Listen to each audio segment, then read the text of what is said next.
महायुतीचे 9च्या 9 उमेदवार निश्चितपणाने जिंकून येतील। सर्व लोकप्रतिनिधीवरती आमचा पूर्ण विश्वास आणि भरोसा आहे। महाराष्ट्राच्या विकासाला चालना देण्यासाठी महायुतीला साथ देण्याचा निर्णय राज्यातल्या बहुतांशी आमदारांनी, आमच्या महायुतीचा तर घेतलेलाच आहे, पण बहुतांशी आमदारांनी घेतलेला आहे आणि निश्चितपणाने विजय हा महायुतीचा असेल। पण घोडे बाजार खूप झालेला आहे आणि सदाभाऊंकडे आर्थिक ताकद कमी आहे, त्यामुळे सदाभाऊ पडतील अशी चर्चा आहे।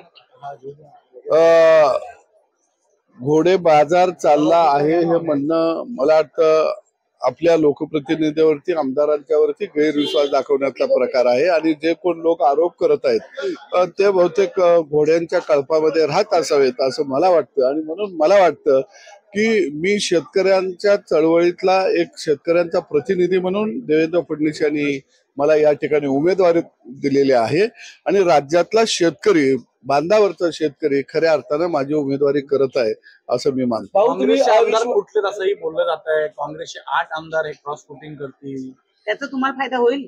लोकशाहीमध्ये भारतरत्न डॉक्टर बाबासाहेब आंबेडकरांनी प्रत्येकाला मताचा अधिकार दिलेला आहे आणि मला वाटतं प्रत्येक विवेकबुद्धीला स्मरून आपलं मतदान यावेळच्या निवडणुकीमध्ये होईल असं मला वाटतं। विश्वासाचा मुद्दा उपस्थित केलेला आहे। जर आमदारांवर विश्वास आहे तर मग आमदारांना एकत्र हॉटेलला का ठेवलं जातं?